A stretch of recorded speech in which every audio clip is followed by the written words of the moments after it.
और बड़े नेता जुड़ रहे हैं। कंवरपाल गुर्जर साहब जो कैबिनेट मिनिस्टर हैं और भारतीय जनता पार्टी का जो संसदीय बोर्ड है इसके भी सदस्य हैं। कंवरपाल गुर्जर साहब, बहुत बहुत स्वागत है आपका बड़ी बहस में। कहाँ पे हैं धन्यवाद जी। आप आज? मैं जगाधरी हूँ जी। जगाधरी हो तो दिल्ली नहीं आना हुआ?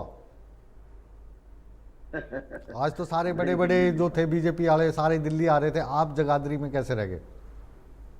हाँ, नहीं नहीं, मैं उस कमेटी में हूँ नहीं जी। अच्छा। जो चुनाव समिति है इस बार मैं उसमें नहीं हूँ। जी। तो ये जो चुनाव समिति है, यहाँ से क्या खबर आ रही है निकल के, किस किस को टिकट मिलेगी, क्या आधार रहेगा?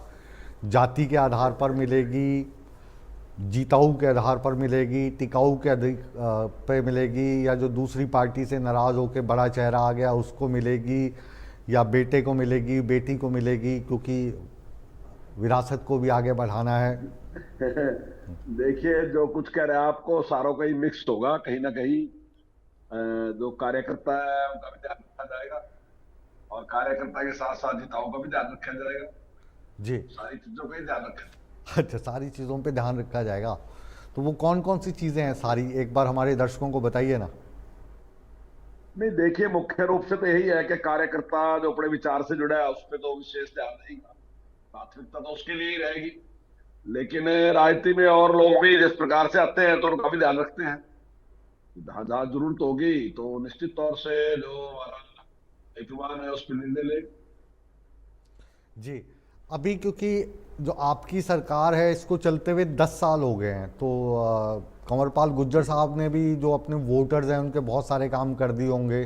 जो दूसरे भी लोग आए, क्योंकि जी। आप मंत्री रहे, शिक्षा मंत्री रहे, लेकिन बहुत सारे लोग ऐसे होंगे जिनके आपने 10 काम कर दिए, एक आधा नहीं करा तो वो नाराज़ हो रहा है। तो इस बार 2014 की तुलना में या 2019 की तुलना में भाजपा के लिए जो डगर है चुनाव जीतने की, वो आसान है, मुश्किल है, क्या फील कर रहे हैं आप? नहीं, अच्छा है, माहौल अच्छा है, बीजेपी के पक्ष में है। और अभी जो पिछला लोकसभा का चुनाव है उसमें कांग्रेस और आम आदमी पार्टी इकट्ठे थे, लेकिन उसके बावजूद भी पार्टी की परफॉर्मेंस अच्छी रही। और अब क्योंकि ये अलग अलग लड़ेंगे, कांग्रेस अकेली होगी, बीजेपी तो पहले अकेले चुनाव लड़ रही, तो मैं समझता हूँ कि जो काम भारतीय जनता पार्टी ने किए, एक तो सबसे पहले जो आपने कहा कि अपने आप कार्यकर्ताओं के काम किए, तो मेरा ख्याल क्या है, ये पहली सरकार ऐसी है जिसने सबके काम किए। जो बात माननीय प्रधानमंत्री जी ने कही कि सबका साथ सबका विकास, उसी को हमारे पूर्व मुख्यमंत्री मनोहर लाल जी ने कहा कि हरियाणा एक हरियाणवी एक, और हमने उसको इम्प्लीमेंट किया। और खाली कोई नारा नहीं था, हमने चाहे डेवलपमेंट की बात है, आज हरियाणा में कोई आपको ऐसा व्यक्ति नहीं मिलेगा जो ये कहेगा कि भाई एक विधानसभा में विकास हुआ है या एक जिले में विकास हुआ है, इस प्रकार की कोई कंप्लेंट नहीं करेगा। पूरे हरियाणा में एक जैसा समान विकास हुआ। और साथ ही अगर कहीं जॉब की बात है, नौकरी की बात है, तो आज एक जो पुरानी प्रथा थी वो खत्म होगी। यानी कि जिसके हाथ में राज है तो सारा कुछ उसी का ही है, उसी के लोग नौकरी लगेंगे, उसी का सारा कुछ होगा, ऐसा नहीं है। आज जो भी काम करे मेरिट पे करे। और मैं समझता हूँ ये विश्वास कायम करना बहुत महत्वपूर्ण है। वो विश्वास हमने 10 साल में कायम किया कि जिसके पास योग्यता है उस योग्यता की कोई भी व्यक्ति अनदेखी नहीं कर सकता। तो निश्चित तौर से उसको मौका वो काम हमने किया। मैं समझता हूँ इस आधार पर जनता का आशीर्वाद भारतीय जनता पार्टी निश्चित जी। तौर से मिलेगा। तो कंवरपाल साहब हमारे साथ जुड़े हुए हैं और इनसे भी हम सारी जो बातचीत है वो कर रहे हैं, और प्रवक्ता भी इस वक्त हमारे साथ सारे जुड़े हुए हैं। वापस एक बार कंवरपाल गुर्जर साहब का रुख करते हैं।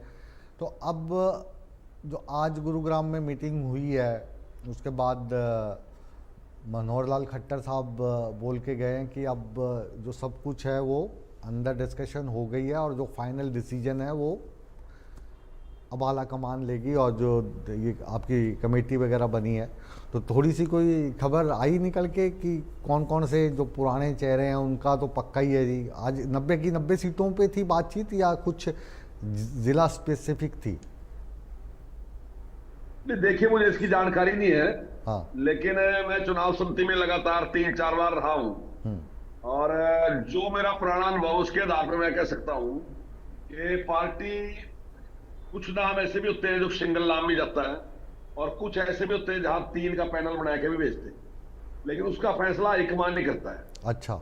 और मैं समझता हूं कि वो एक फेज में कुछ टिकट डिक्लेयर करती है पार्टी, उसके बाद दूसरे जो है उसके बारे में गंभीरता के साथ चर्चा। अब कई चीजें होती हैं उसमें, जो सर्वे होता है उसका भी होता है राय, कार्यकर्ता की राय भी होती है, हमने सब कार्यकर्ताओं की राय ली, तो हर चीज पे ध्यान रखे तब उसके कैंडिडेट का फाइनल करते इस बार हैं। तो और यहाँ सर्वे से जो भी फाइनल करके जाता है। इस बार तो सर्वे भी काफ़ी कराए जा रहे हैं। भारतीय जनता पार्टी अलग सर्वे करवाती है, संघ अलग करवाता है, कुछ प्राइवेट एजेंसीज भी आप लोगों ने हायर कर रखी हैं, वो भी सर्वे कर रहे हैं। तो कौन से सर्वे पे कितना नहीं विश्वास किया जाता है, या फिर इनका नहीं एवरेज निकाल दिया नहीं जाता नहीं है? नहीं, सर्वे तो देखिए भारतीय जनता पार्टी कराती है, संघ तो कोई सर्वे नहीं कराता। अच्छा। हाँ, निश्चित तौर से संघ से राय लेते हैं, हाँ। कोई दो राय नहीं। क्योंकि वो एक सामाजिक संगठन है और समाज में उसकी उसकी जो जानकारी है, उसका जो अनुभव है, उसका लाभ तो निश्चित उठाएंगे। हाँ। जब उनके मतलब हमारे संबंध है तो निश्चित तौर से उसका लाभ हम उठाते हैं। हाँ। लेकिन मैं समझता हूँ राजनीतिक क्षेत्र में कोई बहुत ऐसा हस्तक्षेप कोई संघ का होता नहीं है, लेकिन बाहर प्रचार उसका बहुत ज्यादा है। वो निश्चित तौर से जानकारी के बारे में हम राय लेते हैं, क्योंकि वो सामाजिक संगठन है, उसकी नॉलेज जो है काफी अच्छी विस्तृत होती है और निष्पक्ष भी होती है।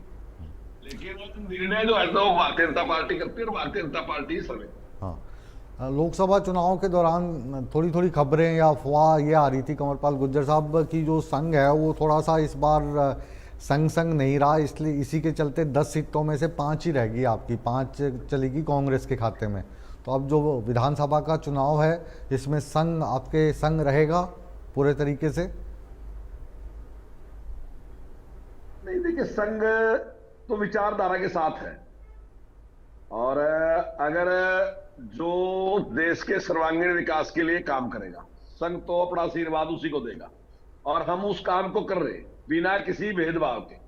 हम जो बात कही, मैंने पहले भी कही, प्रधानमंत्री कही, सबका साथ सबका विकास, इस देश को का सर्वांगीण विकास और इस देश को दुनिया का सिरमौर राष्ट्र बनाना, ये संघ का उद्देश्य है। और उसी उद्देश्य पे आज भारतीय जनता पार्टी सारी काम कर रही है। माननीय प्रधानमंत्री जी भी उसी पे काम कर रहे हैं और हमारे मुख्यमंत्री भी उसी पे काम कर रहे हैं। तो स्वाभाविक ही है कि जब वो उसी उद्देश्य पे हम काम कर रहे हैं, स्वाभाविक है कि उनका आशीर्वाद, उनका सहयोग हमें मिलेगा मिलेगा। जी। चलिए, अब कब तक ये डिक्लेयर हो जाएगी ये तो बता दो। नहीं, मुझे लगता है देखिए, आज अगर फाइनल होया तो मुझे लगता है कि 27-28 तक कोई ना कोई एक लिस्ट तो डिक्लेयर, 28 तक तो एक सीट ना एक लिस्ट डिक्लेयर हो ही जाएगी। हाँ। सारी डिक्लेयर तो एक साथ ही होती है, मुझे मेरी उम्मीद है, वैसे मुझे पता नहीं है, हाँ। हाईकमान के लोग ही बता सकते हैं कि अच्छा, कब डिक्लेयर ठीक। करेंगे। हाँ। लेकिन मेरा अनुमान है कि एक लिस्ट जो है वो शायद 28-29 तक डिक्लेयर। चलिए, बहुत बहुत शुक्रिया आपका। ये जो भोलापन और ये जो सादगी है ये हमेशा से ही हमें आकर्षित करती रही है और भविष्य में भी आप इसी तरीके से हमारा मान रखते रहेंगे और